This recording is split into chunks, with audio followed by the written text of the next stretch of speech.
Now, a year ago today, Europe's largest public library officially opened in Birmingham. Since then, 2.7 million visitors have been through the doors. That's double the annual figure for the old Central Library. Membership is up by 140%, with roughly 250,000 people listing the library as the main one they use. More than 316,000 books and other items have been borrowed. Our arts and culture reporter Satnam Rana has been taking a look at Birmingham's great cultural attraction, finding out how it's been received. The People's Palace, that's how the Library of Birmingham has been described by its Dutch architect.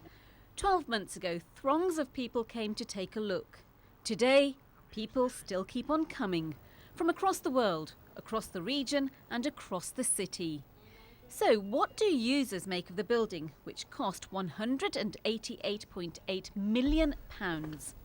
I've come to access the archives for All Saints Asylum, the old asylum in Winchester. Mike is a director for mental health organisation My Time CIC. It's not just a place to come and borrow a book from. It's a good source of advice. You know, I've come out with ideas of projects that I want to look at and pursue, and people engaged in the community engagement team will give you advice about those projects, including advice as to where you might get funding from to actually help pay for them. So there's some excellent work going on. The library is a first step in the council's 20-year vision to create a world-class city centre, home to Europe's youngest population. And so to GCSE student Emma, who travels from Codsall in South Staffordshire to borrow books. There's lots of books, opportunities, but there are a few little twinges and bad bits you see throughout the library. For example, the elevator up there kind of breaks down, I think, a lot and has essential maintenance, but other than that, it's generally good. As well as being a functioning library, this is a building which has split opinion. For some, it's an eyesore, others, it's rather stunning. However, this is a building which has picked up numerous awards for both its design and construction. Most recently, the library has been shortlisted for the prestigious Sterling Prize in Architecture. As we stood here now, and you can see it stands out from the crowd, it's an icon. Across Birmingham, everybody knows it, across the West Midlands, nationally and internationally. It's recognised as a building that is putting Birmingham on the map for its architecture.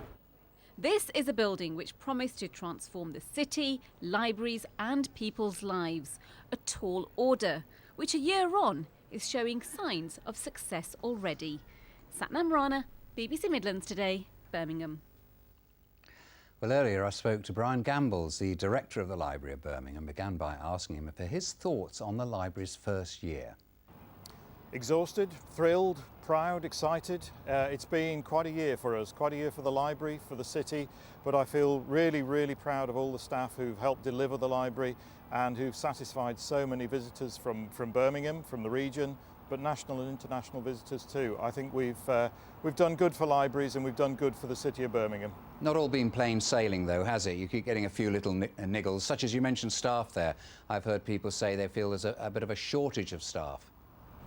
I don't think that's right. No, I mean, I'm not for a moment going to deny that there have been a few teething problems, and with a very large and very complicated building, that's always going to be the case.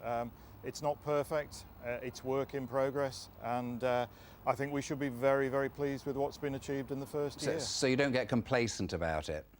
Absolutely not. I mean, nobody sees the defects more than I do, and I would love it to be 100%. The challenge now, we've had a great first year, we've got to have a good second year too and make it right. So much going on in the place, it really has taken the concept of a library to a new level, hasn't it?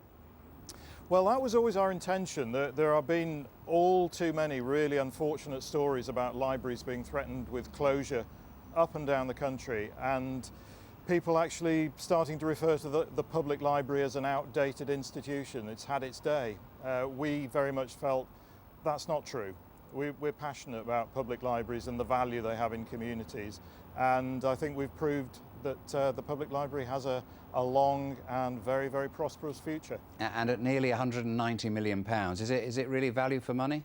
Absolutely, yes. I mean, just look at the pride and the social value, the capital that it's brought to the city, the visitors who come to Birmingham just to see the library. It's become the new icon for the city. This really is a city of learning and culture, and what better to spearhead that than the library? Brian Gambles, thank you. Before we go to the weather, a reminder that if you're watching us on Freeview, then some changes have been made this afternoon. Some channels, including BBC News and CBBC, are changing numbers. You can get everything back to normal by retuning your Freeview TV or box. For help, contact Digital UK on 03456 50 50 50 or go to digitaluk.co.uk/retuning.